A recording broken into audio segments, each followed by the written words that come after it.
12, and there is also a Lucian ban against Mr. Arls. We already pointed him out as one of the key players in the Super Hot Crew team. And he definitely is. You know, Mr. Arls and Mixer are, in my mind, the most aggressive duo lane. They pick fights often. The game they lost last week against SK was arguably because Mr. Arls and Mixer weren't on the same page. They went aggressive at different times, and they weren't always engaging and disengaging when they needed to. The next day, they pulled it together, and they made it work. The Draven has not been banned down, it's been allowed through. If Super Hot Crew see an opportunity to run it, it is a definite consideration for them. Oh, we'll have to see. I mean, on the other side of things, Sivir has been the choice for Tabs lately. In fact, the last 4 games, he's in fact played that Sivir in the bot lane. So we'll see about that one and how that all works out. But it looks like they're going to concentrate on the top lane for that man on your screen, Mima, picking up Renekton first. Now, every time I think of Mima on Renekton, the game that comes to mind is when Super Hot Crew dismantled and destroyed Gambit. It was running Renekton plus Vi in the jungle. They had so many good invades, and the trio of Mima, Impala, and Moops really synergized and worked together. They counter-jungled effectively. They were always responding at the right time, and I think that is a very, very good pickup for them. Mima is a strong player, and he's not afraid to jump into team fights at any stage of the game. So that leaves Thresh here, actually, for Alliance. Funnily enough, they've played a decent amount of Thresh so far this season. Probably less than a lot of the other supports, but the key fact is that they've not won a single game where Nif has had his hands on Thresh. That's definitely locked in. Caitlyn, another champion which Tabs has really liked in the past. If we even look back to his last split, playing in there with the Lemon Dogs, he loved that Caitlyn. And Caitlyn Thresh as a pair is very strong. Yeah, as a duo lane, it's very difficult to find fault. They outrange many champions, they outpoke many champions, there is kill potential. It also makes life quite difficult for Super Hot Crew if they want to run somebody like a Draven. He's going to take a lot of poke from Caitlyn early on, and it just forces their hand to maybe think about some alternatives. You touched on the fact that Tabs has played a lot of Sivir recently, and that is in conjunction with the rest of the Alliance teams when they've had, very movement-based compositions with Irelia up in that top lane, Karthus in the mid. They want to run around a lot. It's not going to work out this time. I do expect Shook to most likely trend towards that Wukong. It's been his most successful jungle champion. So they've left Pantheon open here, and that's been played so far in 5 games for the Super Hot Crew, of which they've won 4 of them. Their only loss, funnily enough, against the bottom place team Millennium with that Pantheon. So Impale are going to be happy on that front of things. Then they take the support in for this one. So we will see Mixer playing the Leona. This is a very aggressive combo from Super Hot Crew. They've already got very strong initiation. Something that I always harp on about every time I'm at the desk is, how does a team start a fight? How does a team get in and engage? And with a Pantheon and a Leona, it is very, very clear. Knowing that Thresh has been taken off the table or has been locked in, you're not afraid to go with that because there's no Morgana. There is no Black Shield that can come down from Alliance. So I think that's quite smart. Super Hot Crew leaving the potential of Draven for their AD carry, as we talked about, and we'll see what they're going to run in that mid lane. Ziggs is a possibility. Well, they also were hovering just a second ago over Zac, which is very interesting, considering it's been played once so far here for the Super Hot Crew. That was against SK Gaming, and Mima didn't have a great time with that one. They've already got Renekton in there, so I don't know really why I'm harping too much on about that Zac. But Ziggs, same letter at the start, is definitely a more likely choice for Moops. We talked about Gragas, and Ziggs is that fallback champion in that front. Yeah, it really is. It fits Moops' playstyle. He likes to farm up. He likes to have lots of long-range poke. There is a concern that if Moops gets caught up by Froggen early on, or Froggen gets a little bit ahead on LeBlanc, he can pop Ziggs down. We need to be, Moops needs to be very careful with his satchel charges. There is the outplay potential of jumping away from a LeBlanc, but he really has to be on point, and I wouldn't be surprised to see Impala maybe giving some early attention to that lane just to try help stem the flow, help work in favor of Moops' Ziggs. So final pick in there was Jinx. Funnily enough, last time that these two teams played, Mr. Rolls did have Jinx, and he finished 7-0-10. Massive game that was for Mr. Rolls. We'll see if we can reproduce that one here today. Over for Alliance, looking for a top laner, and Wicked's going to lock in that Trundle. He's been playing a bit of Irelia recently, but Trundle a bit more back to, I don't know if you can really say to his roots, because that in itself is Irelia, but somewhere where he's been a little bit stronger this season in terms of Trundle. Yeah, and it's a really good pick. It's going to scale incredibly well into the late game, will eventually beat Mima's Renekton. He's going to have a little bit of a difficult time in that lane against Mima's Renekton. What we do see from Alliance is their team composition is a little bit more about picking somebody off. Caitlyn, single target, right-click damage. LeBlanc wants to insta-give somebody. Lee Sin wants to kick one person back.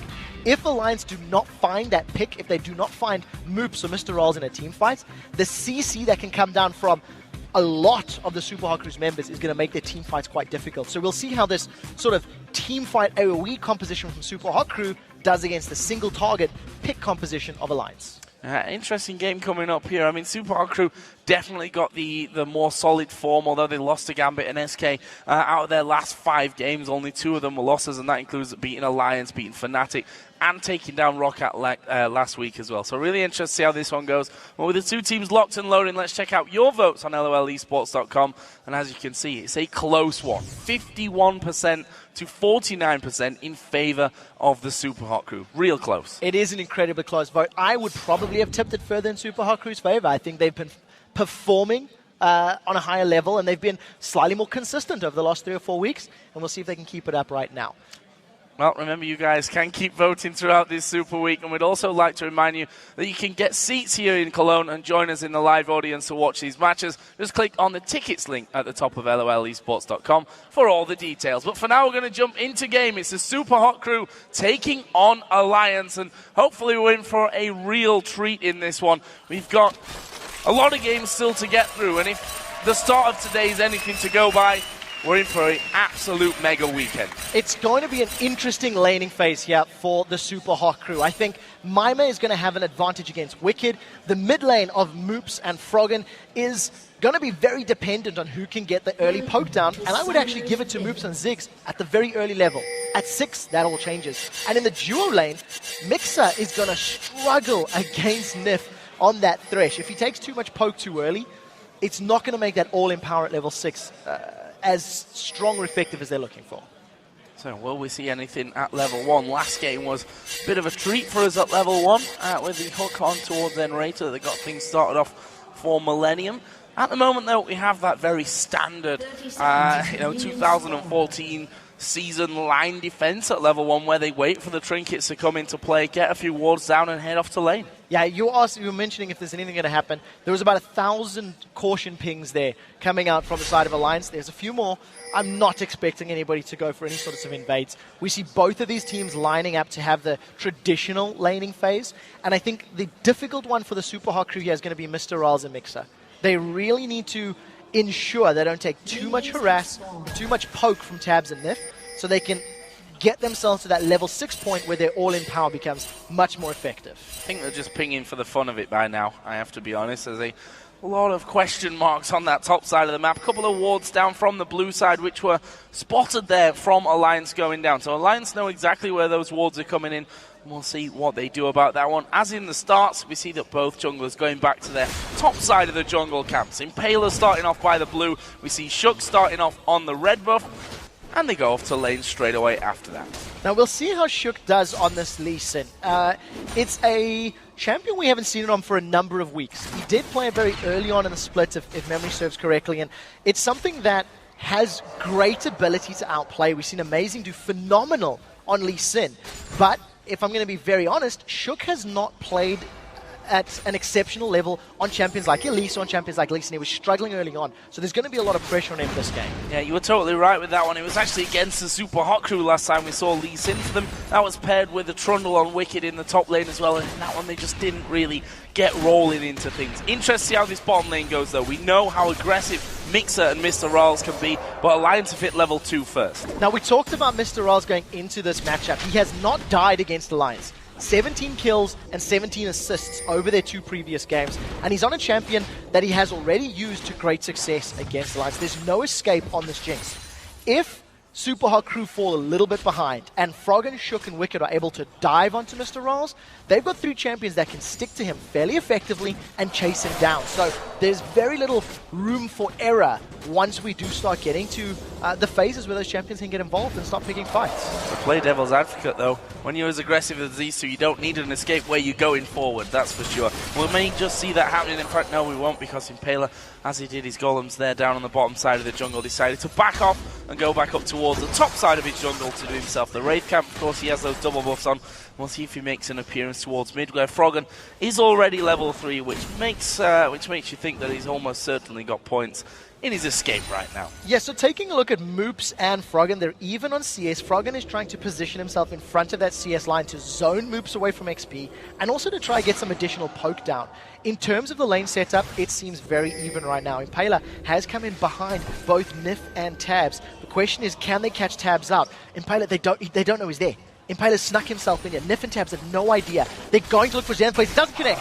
Zenith Blade misses, and actually Impaler's going to come out anyway. They might as well try and get some damage down here and force Alliance to back off. But the hook actually lands on towards Impaler. Don't think they've got the damage to really make this one count, but Alliance, as soon as that Zenith Blade misses, you have to feel that it was almost called off for the Super Hot crew, and any damage that Impaler did was a bonus. Yeah, I think that's the case. Tabs is going to be able to sustain fairly well because he can play it safe, stand back, use his Dorans as well as his Runes and Masteries. Now they've jumped on Moops.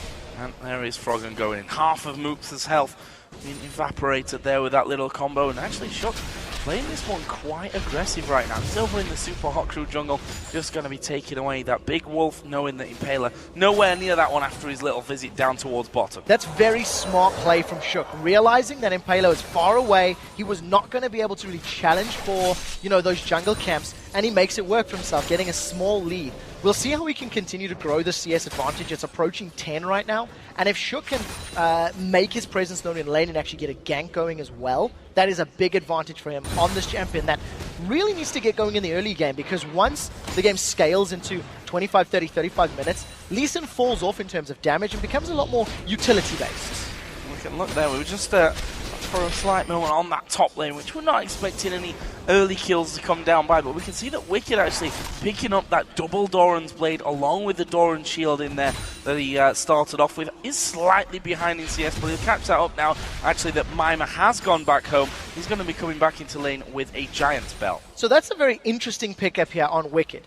The only thing that I can go with is that he wants to try and mitigate the early game weakness that Trundle has against Renekton. By getting those Doran stats at a fairly cheap price, you're going to be able to challenge and fight Renekton in probably the level 6 to 11, where generally Trundle still loses.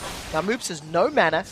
He does still have enough for a satchel charge, luckily, but he needs to be on point. One more bouncing bomb may actually push him low. We'll see if Shook can get in here. Froggen's going to be able to jump into him, and he's got 6. And he needs to hit the Q here, and actually they both miss, so that's pretty much game over on that gank right there. Moop's not going to chance anything further, though. He hits the recall button, we'll go back home, fill up his mana bar, and we'll be coming back into lane in just a while. And of course, he just decides to stop that as I decide to talk about it. Good stuff from that. This top lane again, Mima, Wicked, exchange of damage from both sides. Wicked is running teleport. We need to keep that in mind. Trundle with flash TP is not really going to be looking to get kills in a one-on-one scenario, but he's obviously going to become a split-pushing monster, and if we can see Wicked using his teleport effectively, it can play out. I think if you look over the course of the split, though, Wicked's teleports have not been necessarily the greatest until the late game, like super late game. We haven't seen Wicked teleporting to a bottom lane to help secure kills for his Joe, for example. Now, Mima playing that aggression, he's actually gone very deep and is going to be fighting Wicked. Yeah, Wicked actually going to do a good chunk of damage onto him here. We can see that the pillar goes down. Lee Sin wasn't really in a position to get involved on that top lane. He's just waiting for his red buff to spawn for the second time in this game, but Impaler's coming. So Impaler is right around the corner, throws the ward down. Shook will have seen that being cast. Froggen's nowhere near. He does manage to grab it with the smite. The fight in the top lane is quite interesting. Mima opted not to use his ultimate, not to use his ignite, and he knows subjugates down. It's a fairly short cooldown, but there is that window of opportunity. Impaler's about to get his Grand Skyfall, and we'll see if Mima and Impaler can make something happen.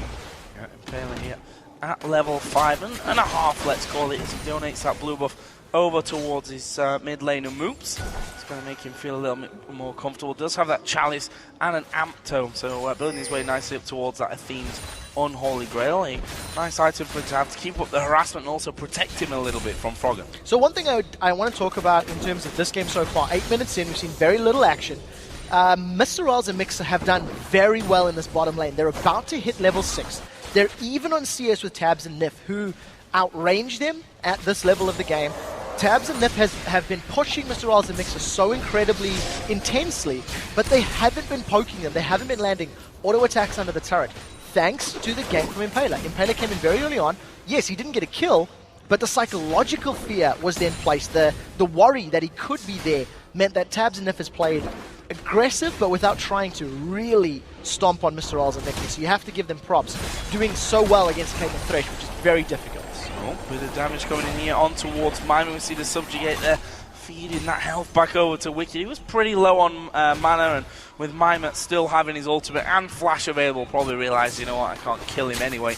Just try and force him to back away from that lane. Froggen again continues to harass into the mid lane on towards Moops, but again, you have to feel that there's not going to be too much happening there in a 1v1 scenario to draw first blood. There isn't, but Moops is falling behind in CS because Moops' wave has been pushing against Froggen. He's now 15 CS down. Froggen is playing the zoning game very well. When the minion line is behind him or at his turret, he can continually poke Moops down, gets a very good placement there on the ward, and very safely uses the Distortion secondary active just to get out nice and cleanly. So this is going to give Alliance some information to work with if and when Shook decides to go for a gank. However, Impaler is waiting around at this point. There's that ward there just outside the Wraith, so they may just cross paths at this point with Impaler there, Shook there, and Froggen now moving around the corner. Will actually dive head on in towards that brush, and Impaler already stepped back at that point, seeing that Froggen had come around. That's very good understanding here of these teams. They understand where their opponents are. Impaler knew that Shook and Froggen were making a play happen. Froggen moved to ward, and I believe Moops would have called it, and Impaler reacted. So now they're sitting together. If Shook is in a little bit of trouble, he's been stunned, but this is jungler and jungler for now. Yep, we can see Ziggs starting to come around, but quick safeguard off towards Froggen. I mean that he's not in any kind of trouble. Those Wraiths down, but there is a dive in from Froggen on towards Moops. It's, again, nothing but harassment. Yeah, so that was a mimic of the Distortion. Froggen actually used his ultimate just to poke down Moops. It was a bit of an uninspiring amount of damage, I think would be fair to say, but now the information is there for Supa Crew. Once again, this tiny window of opportunity. Impaler does have his Grand Skyfall, has positioned himself now in the bottom lane, and we'll see if they can jump on anybody. Supa Crew is one of the teams that I think ganks their AD carry support lane even more than any other. I think SK Gaming would be the other team that does it excessively. And with the Pantheon, the power of that Grand Skyfall is very, very big. However, this looks like it could be a three-man gank on towards Mime in the top side. We've got Froggen, who's just come up from the mid lane. He's now retreating, however. Shook will be doing a bit of the same. So Mime are not going to be under any pressure on that top side for now. So eventually Alliance back away. The wave wasn't pushing quickly enough, and I think if Wicked had started pushing the wave very quickly, it would have given Mime the signals, hey, something's up, something's fishy. So unfortunately for Alliance, the timing on that was a little off. In addition, they hadn't seen Impaler. The wards that Alliance have placed down are around the Wraith camp and basically the entrance to the river near the mid. It didn't give them vision of Impaler, didn't let them know where he was or what he was up to. So that unknown factor of where Pantheon is forced them to play a little safe and back away. This is one of the longest laning phases that we've had, and I think memory serve Alliance was involved in the game that lasted the longest before Tower had fallen. It was around 23 minutes. Jumping on Impaler. Impaler gets a good stun on Froggen. Some good damage in there on towards Impaler, though. Again, losing half his health. Shook a little bit further behind from that one. Did start to move across, but those Wraiths already dealt with. They had full vision of Impaler whilst that was all going on, but nothing really more than that going to happen from it. Shook, though, keeping himself inside of that jungle, almost keeping the pressure up on towards Impaler. They know where Shook is because he put a ward down on that position just a few moments ago. So Shook still needs to be a little careful there. So both of these teams are very happy to have an extended laning phase. Supa Crew have got, Ziggs and Jinx. They're going to scale very well. They've got strong initiation. This is the first play that Alliance made to force an objective. They pulled a dragon out. Nobody from Supa Crew's reacted quickly enough.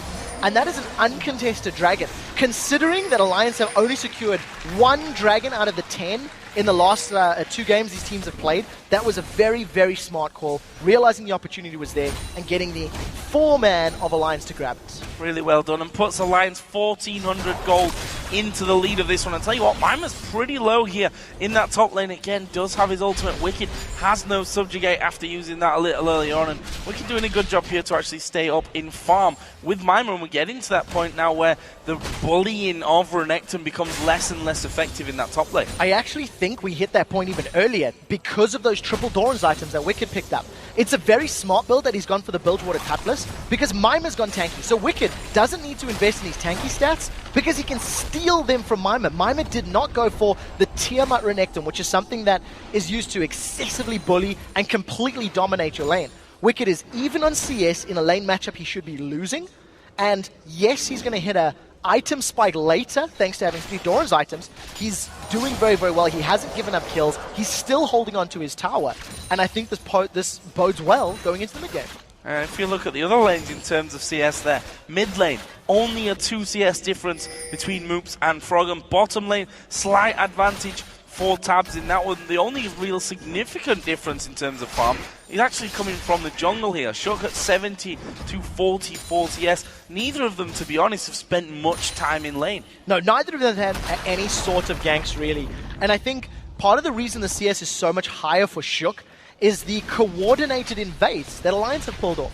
Shook had some good level 3, level 4 invades in the Wolf camp and the White camp. Froggen has got some deep wards, and Shook is not afraid to go in and challenge. And he's doing well. He's farming up quite effectively. I think with Impaler having access to Grand Skyfall, the very first usage is going to be very telling. Maima is going to slice once, should be able to dice away. We'll see if he's in trouble. Yeah, I don't think so from this one. He may. Actually, he's forced a flash from that. Maima maybe underestimating Wicked a little bit there. The subjugate came down. Wicked decided not to flash over the top. He once again, as before, is quite happy with that one. Oh, as Froggen came up there and actually decided that he couldn't get in range of Maima before he'd already recalled out of there or walked even back towards his turret. Moops in the meantime using that little bit of free time in mid lane to head back off and pick up his raids. He's now got that Athene's Unholy Grail finished. Yes, a similar position to Froggen, also with the Athenes. Froggen's got an additional Doran's Ring on his side. Got a little bit of extra gold to play with thanks to having the Dragon as well.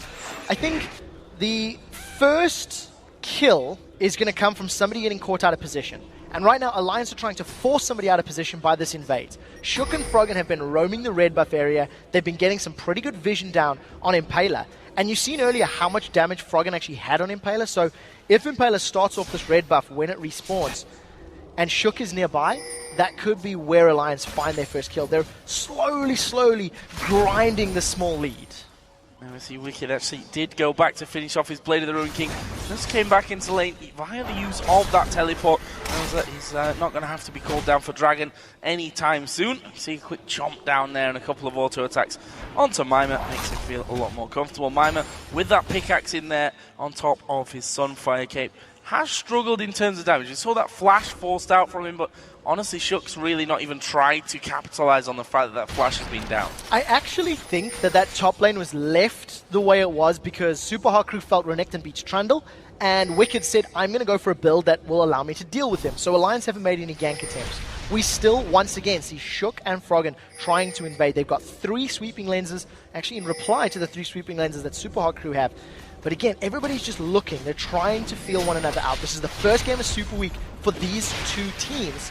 And nobody wants to start with a loss. Nobody wants to go into it when they're both sitting lower down the table. They're looking for that confidence boost and playing it slowly and passively to wait for an opportunity to present itself. Oh, we're going to see a 2-man collapse here towards Maima. He's already had a few troubles with Wicked. They do both have ultimates available, and as Froggen sees the ward come down, he will actually just head straight back into his mid lane, and actually has fallen slightly behind in CS now because of those couple of times where he's headed up towards that top lane, and also for the fact that Moops is just getting more powerful now as well. Yeah, Moops is obviously going to be able to clear waves a little bit more efficiently than LeBlanc can. There is some splash damage from Froggen's Distortion, but it's not the ideal farming method.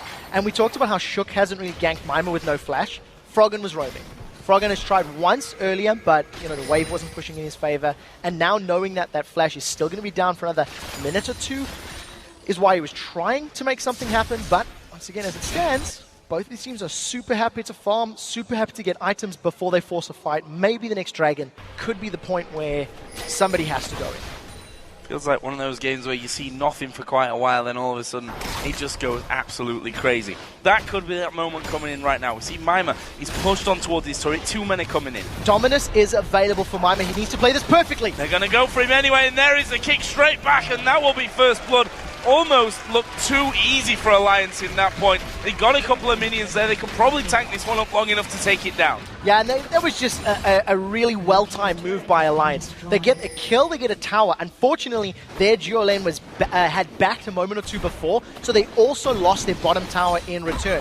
Moops and Impaler now setting their sights in this mid lane. If Super Hot Crew can get it, overall, victory for Super Hot Crew. Really well played. They did the damage to Froggen there as he walked in from the side, and funnily enough, that sets them up perfectly timed for the Dragon spawning in. Both Mixer and Mr. Rawls are both there. And here comes the jungler and the mid laner as well. This is a 4-man attempt. I don't see a steal being able to come down for Alliance. No, there's nobody that could steal. Wicked didn't have his teleports available. Shook was nowhere near in range. So Alliance give up 1 kill, but they get 2 towers as well as the Dragon. They are going to lose their blue buff though as well. We'll see if they decide to go for any sort of invade. Froggen and Shook steal that one away, and they're going to dive Mimer again. They know Dominus isn't there. Flash isn't available from yet, and we'll see what their focus is going to be. Froggen starts to move in from this one, and just a bit of damage before he has to back away. They didn't really have... it was Wicked who actually started tanking up the turret there, so they didn't want to have too much damage coming in from that one. Backed away. That leaves the Super Hot Crew ahead in turrets. Behind still, though, in gold, albeit by a pretty slim margin, just 200 or 300 now. So what this does open up for the Super Hot Crew with both the middle and bottom towers being down. Look at the vision that Super Hot Crew has to play within the river and in and around that blue buff area. I think Super Hot Crew with the Grand Skyfall and the map-wide ultimates of Ziggs and Jinx, they have the potential to either steal buffs or to challenge for them. We've not seen a Grand Skyfall yet from Impaler. It's 20 minutes in. This is very uncharacteristic. Impaler likes to use his ultimate. He likes to pick fights, and he just hasn't done it yet because maybe the team is playing a little safe and they haven't seen an opportunity they liked. Some other items coming in. Both mid laners now adding a need to see Large Rod. Froggen getting a bit extra from that thanks to his kill there with a blasting wand as well. AD carries also in a bit of a similar scenario. Bloodthirster for both. See the workings of that static shiv for Tabs on Caitlyn. The Phantom Dancer already done for Mr. Rawls. Mr. Rawls, knowing it's a super extended laning phase, has foregone his boots. There hasn't been much pressure. Tabs and Nif have been pushing the lane, so Mixer and him have just been sitting under their tower. Nobody's roamed for them yet, even though Shook and Froggen looked for it once or twice. But I think it's a little bit of a greedy build, and it has worked out for Mr. Rawls because no team has really forced anything out of it. No team has been out of position or been roaming or forcing their team to roam. That will change very quickly, though, as you can see now. 3 towers are down across the map, and Super Hot Crew have to play a little more defensively. They can't give up any more footing or ground on their side. And you know it's a very farm-focused game when if you look down the scoreboard and the 3 people that should have the farm by now have it all as well. All over 200, almost all over 200. Only Renekton a little bit behind here as we hit 21 minutes into the game. Impaler's going to be in a little bit of trouble if he gets caught by Froggen. That Mimic Distortion, or the Mimic Distortion, the ultimate W, chunked off 30% of Impaler's hit points. He's got no MR built up yet. Wicked does have teleports available, so if somebody were to get caught out here by Shook or by Nif, we could see the TP coming in. Wicked continues to split push. He's got that Blade of the Ruined King. This could be the first fight. Look for a solo flare from Mixer. And there's the Lantern taken away. Bring Shook into safety off Nif, who was a bit further up the lane. And you can see there, as you mentioned, Wicked continues to split push, has taken down a second turret here for Alliance, evens it up on the turret front. And more importantly, even that's an inner turret there that Wicked's been allowed freely to take out. Yeah, I don't think Alliance will do anything different. Mimer is in trouble. He's going to get caught by Froggen. Oh, Froggen coming over the side. Wicked, where's the pillar? Are they going to be able to lock him up? The slow is down. I don't see Mimer escaping this one. He puts his ultimate in, but Froggen picks up the kill in the end, and that will give him such a nice boost to work with. He's now sat at 2-0-0. Yeah, very, very good play. Even with the chains actually catching a minion, there was enough damage there from Froggen and Wicked to secure the kill. So unfortunately, Mimer is now 0-2. Alliance definitely showing they want to keep Renekton down. Alliance also going to grab a tower. Shook's been caught. Oh, they're going all in on towards Shook here. Mixer going to be focused by Froggen, but the damage is already there. Moops will finally pick up the first kill of the game here for the Super Hot Crew, and much needed for them as well, just to get Moops rolling a little bit, if nothing else, just to keep up with where Froggen is. Yeah, and hashtag worth for that one. Alliance give up 1 kill, but they get the inner turret. So now all outer turrets are down. 2 outer turrets are down for Alliance against Super Hot Crew. This is going to allow them to invade and get even safer, deeper vision, which they've been doing all game long. Froggen and Shook have been tag teaming who invades the Super Hot Crew jungle, and it's starting to pay dividends. It's starting to work out for them. The only concern that Alliance has right now is they need to focus down Mr. Rawls in a team fight. Mimer is pretty tanky. If they use all of their burst on him and Mr. Rawls is left unchecked, he's got a lot of damage that he can work with and possibly secure kills with once these fights break out.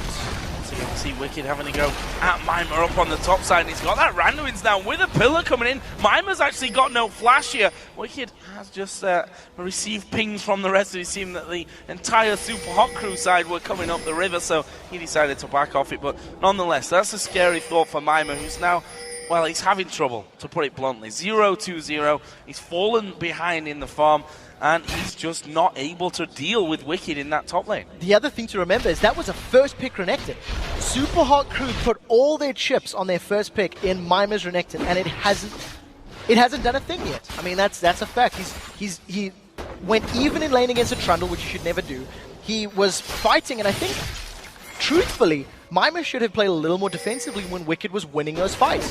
You know, Wicked was not afraid to use Subjugate, was not afraid to go all in with his abilities, and it was forcing Mima backwards the entire time. In addition to that, Impale has been a non-factor. We have not seen a single Grand Skyfall. We are 24 minutes into the game, and he has not used that ultimate once. There's been no mat presence, there's been no ganks, there's been no presence from him, unfortunately, and it's not really helping Super Hot Crew, who are generally super aggressive in the early game. That might change here, though, because we've got the Dragon spawning in. Alliance have a pink ward inside of the pit already, and pretty much every single player is here. Wicked's in the top lane, but he's got that teleport still to come back down into this one if he needs to. We've seen Mima walk down from the top lane. It's going to allow Wicked the time to push things out. They may well just give up this Dragon. Wicked's going to push through. The Dragon will be taken as a freebie, just a positional advantage there for the Super Hot Crew. Gets them in for their second out of 3 Dragons, but we'll see how far Wicked can go. So Alliance decided not to do a thing. Froggen maybe looked for some poke, didn't manage to land. This is the first Grand Skyfall of the game, is defensive onto Wicked. And, well, he comes in not really all that much damage. The Randuin's active just used there by Wicked, and he will just simply walk away from that one. Alliance here starting to group up.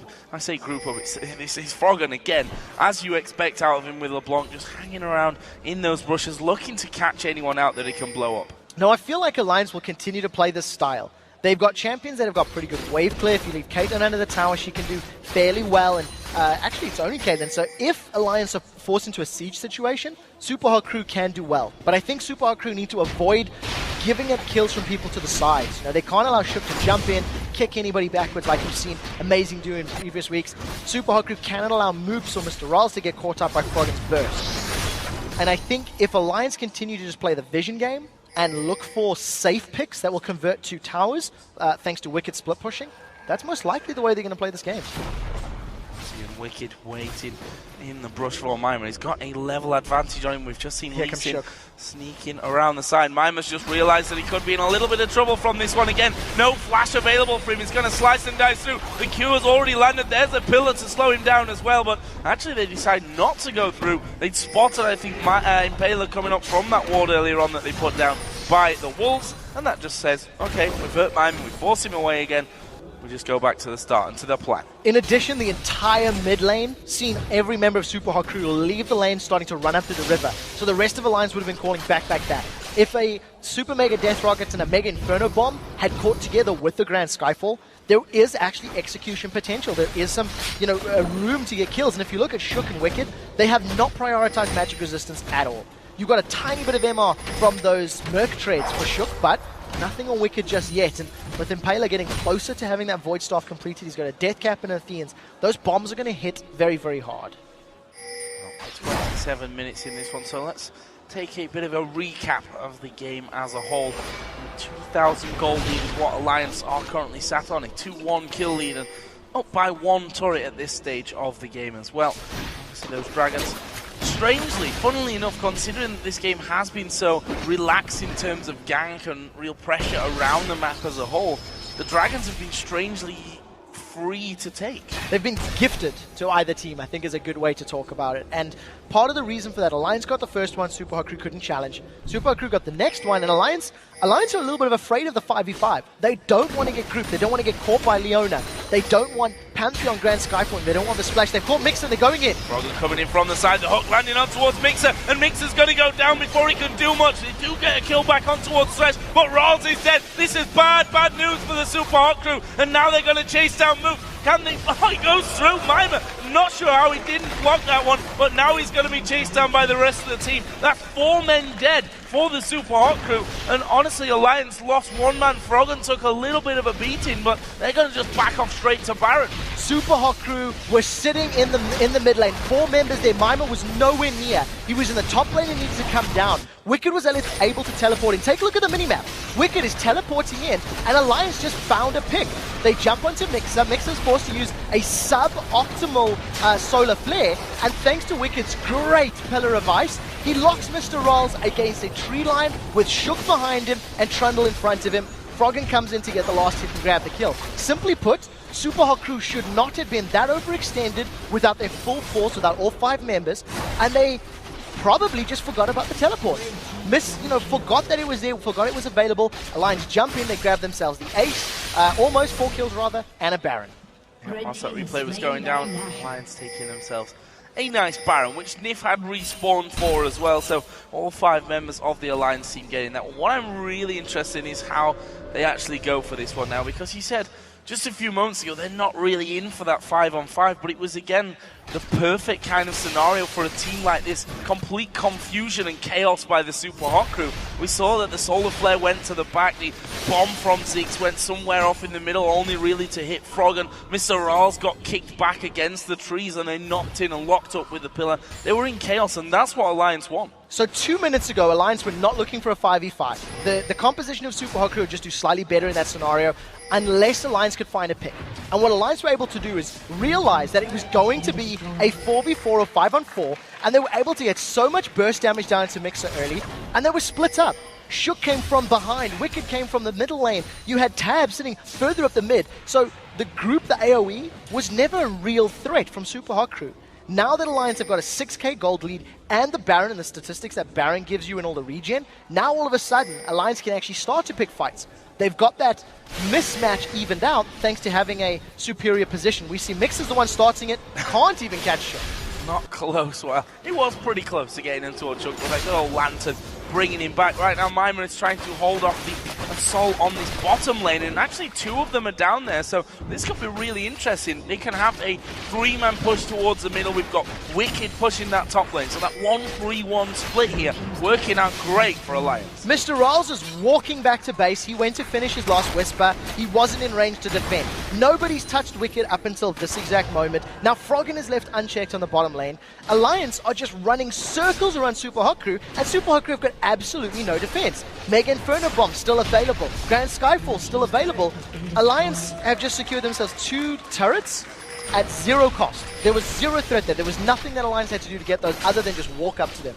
I think one thing as well that's really hard for the Super Hot Crew to say is, okay, we're going to pile into this person or to this area, but if you look at the champions that Alliance have got, they've got so much mobility there. Lee Sin able to safeguard out, Froggen can dive out, a net will get tabs to safety. If not, a Lantern from Nif just outside will bring them to safety. It's hard for them to really coordinate everything there, and that's frankly what we've seen, a lack of coordination so far from the Super Hot Crew. No real opportunities being presented to them by Alliance, who are playing a very fluid game, and a game where they're just simply all across the map waiting, setting up those traps. That 1-3-1 split that we just saw a moment ago working out perfectly for them. I'm not sure what the Super Hot Crew are going to be able to do to stop this by now. There's very little that the Super Hot Crew can do. They're 10k gold down now, 9k rather. Alliance are playing their composition perfectly. They've left Wicked completely alone in that top lane. He's been pushing the entire time, just trying to pull members of Super Hot Crew towards him. And the moment somebody does, the rest of Alliance respond. They get invade, they get deep wards, they go for towers. Mr. Rolls is hands off. I mean, even he's trying to figure out, what do we do? They don't want to fight a team with Baron. If you look at the Alliance trinkets, you've got the Scrying Orb there on Wicked, so he's even going to be able to check out the jungle camps where he doesn't have vision to prevent being ganked. You've got 4 sweeping lenses for Alliance. They're in complete control of this game, and barring a monumental mistake, they've basically got the ability to find a pick and then go for a tower. That's what Alliance needs to do. This is going to be the hardest part, though, because Super Hot Crew can just sit in their base, and it's much more difficult to find a pick when you're sitting behind a turret and behind the walls. Super Hot Crew here set up Ziggs down the bottom lane, one of the strongest wave clearers that we have really in game for this, exactly for this kind of scenario. Is he nicely built, but for anything more than that at this point, for actually pushing out of the base and securing any kills. They're going to need a lot more coordination. I think a lot's going to rely on to Mixer landing everything to get something started, and even then I'm not sure that they've got the power compared to Alliance here, 10,000 gold behind. In order for Super Hot Crew to even stand a chance or to repel this 1-3-1 is to catch Alliance off guard. Now you need to see Mixer landing a good Solar Flare or a Flash Zenith Blade or something similar onto Tabs or Froggen. Get the kill and then force the rest of Alliance away. That's how Super Hot Crew can, wrest control back of the game. As it stands, you see some great Yordle snap traps there being laid down by Tabs. It's a big deterrent in trying to deal with it. You step on it, you take a bunch of poke, a bunch of damage, and all of a sudden you can't fight. And this is just allowing Tabs to sit back, land a couple auto attacks every time the minion gets in there, and they're happy to do that. Continues to push out that bottom lane. Wicked doing the same up on the top side. And we see their Tabs slowed down. Super Hot Crew standing on the traps where they can to keep them away. It's Froggen not quite going to dive into Moops as I thought he was going to there. Moops had even got himself that satchel charge ready and waiting to dive away. But this one feeling like a matter of time before they go. And actually Mixer edging forward there. You saw that force Alliance to back away from things, but for how long? They're probably just going to wait for the next wave and push straight back in. It was too linear. It was so obvious. We were looking at going, well, okay, Mixer wants to go in. And all of that mobility from Alliance just came into play. You see Nif is hanging a little bit further back from the rest of the champions. Lantern is available. 90 caliber net immediately from Tabs. And Alliance now, the Baron buff is worn off, but they have forced Super Hot Crew to lose control in its entirety. They cannot push out their base. They've got no vision to work with, no items at all. And because the 1-3-1 split is working for Alliance, Froggen has grabbed himself a Lichbane. I mean, Lichbane is not a core item on LeBlanc. Yes, it'll add to your burst, but what it does allow Froggen is every now and again when he gets in range of a tower, get a Lichbane auto attack down, chunk that tower for a whole bunch of HP, and Alliance is just going to chip away. Just keep chipping away until something breaks. Might break a little bit sooner than expected here because we have Baron coming up in 15 seconds time. The Super Hot Crew have already started to mobilize their forces and push out towards the river, getting a few wards down as they go and sweeping out to see what Vision Alliance have got, which frankly is not a lot right now because they've not really been around that Baron area for a while. They've been pushing straight out. They're going to do it again. Look at Trundle, look at LeBlanc off on the outer lanes, pushing straight down, forcing those minions in and forcing the Super Hot Crew to say, okay, we have to back off from this one. Wicked himself goes down to the bottom lane. Makes sense because he's the one with teleport furthest away from Baron to come back. Exactly. Pull Super Hot Crew towards you. Now, not only does Wicked have all of this defensive statistics to play with, he's got himself boots of swiftness. He's also gone for the captain upgrade. So that's 517 movement speed when he's sitting on his frozen domain. He is going to motor across the map. Even cheekily stands there and takes the bomb to say, come on, pop my Banshees, what are you going to do about it? I think because Wicked has gotten so far ahead now with this front line, if Alliance decided to group up behind Trundle and force a fight, they've got the damage, they've got the tankiness, they've got the ability to pick people off to find wins. Impaler was stood in a ward. He's going to get counter-ganked. Oh, going into that one. Actually, they did have that. Oh, no, that was a brand new ward that just went in there. Sorry, Mixer must have placed that one right on top of Alliance head. And that alarming moment where you put the ward down and there are 3 guys waiting in the brush. Luckily for the Super Hot Crew, they couldn't get too involved with it. Froggen is waiting here by the blue wolf. Mimer's probably not the target he wants, but he'll have a bit of free damage onto him if he can. And actually, it's more than a bit of damage. Half of his health going down. They've managed to land in on towards Junk though. Can they actually finish him off from this one? Tabs is off to the side. He's not doing any damage in the fight up until now, but they don't even look like they need him. Wicked is in there as well. Tabs is going to pick up that kill on towards Impaler. A good double kill. Does come back around though for Moops. And will the Super Hot Crew be able to do anything about this one? I don't think that Alliance are strong enough to risk Baron, and Super Hot Crew are pushing up mid. So a 2 for 2, and Moops basically won that, or made the fight go even. His Mega Inferno Bomb melted the HP bars of Super Hot Crew, of Alliance, and thanks to Alliance staying grouped up, Super Hot Crew were able to back away. Mr. Rolls used the longer range of that rocket launcher on his Q switcheroo and kept at bay. Now they're trying to get some auto attacks down, but this is very risky. Wicked's going to get Mr. Rolls. Oh, look at that. The hook lands in as well from Nif. Rolls is not escaping that one. Tabs going very aggressive at the start of things there. Lost a lot of HP, but that's what's setting up because Rolls finally had a chance. Flash hook in towards Boots. Here comes the rest of the team. Tabs will finish off with a 90 caliber net, and that is another 2 kills nicely picked up for Alliance. This is a great performance from Nif. This is the first time this split that we've seen Nif consistently landing important hooks. Up until this point, his flays have been a little off, his death sentences haven't secured them kills, and now it is working for him. Alliance are now on the inhibitor turret. Impale's going to do the best he can, but he may just give up his life. Well, they're going to go on to this one. Solar Flare came down. Tabs has taken a lot of damage. Will they be able to finish him off? Mimer's in. The Ignite is down. His life stealing back, but the kill does land from Mixer. That gets down one important person. They're trying to have a go at Wicked, but he is so ridiculously tanky at this point. There's another flame. Shook is going to finish off Impaler. Mixer won't escape Froggen's wrath, and that's 3 men now down. Mr. Rolls has respawned into it. They're going to take the Inhib back off to Baron here. Yeah, Alliance in just such a great position. Continue to chase down Wicked. As soon as he had healed up, he used that teleport, rejoined in that mid lane, and just working so well. I think Super Hot Crew, that fight came too late. They had a pretty good fight against Alliance. We talked about how Super Hot Crew's 5v5 was actually very powerful. They went even with the team that had a 10k gold lead, thanks to landing all of that key splash damage onto Alliance. Unfortunately for Super Hot Crew, it's a little too little, a little too late. Alliance are on the Baron. They should be able to get this one uncontested. They've backed away thanks to the burst damage coming down from that Super Mega Death Rocket. In addition, I don't think they were 100% confident people were coming in. Mega Inferno Bomb thrown just for good measure as well. Just to make sure that wasn't gone, and rightly so. Alliance have decided to recall and pick up a couple more things. For example, a Warmox is come down now on Trundle. We've seen Wriggle's Lantern actually finished off, funnily enough, by Shook, which you say funnily enough, but that adds to his Baron potential as well. It does. It also gives you a lot more, it replaces his vision. He loses the ward for not having the yellow trinket, is going to have that additional ward in addition to his Sightstone ward, so there's so many wards that Shook can play with and dart around with and use in team fights, but very importantly, it allows Alliance to maintain that 1-3-1. He's got multiple wards to put down, so as long as Alliance have, say, Baron, for example, for regen, he can just sit in lane, spam out those wards in the jungle, and maintain vision control. Works in his favor. As it stands right now, Super Hot Crew still need to find and engage. They still need to find a time where they can get another 5-man Mega Inferno Bomb or, you know, pick somebody off from Alliance, but Alliance just aren't giving them the opportunity. Start thinking about Ace and Hall going to go on to Moops, half health. Almost gone just from that one.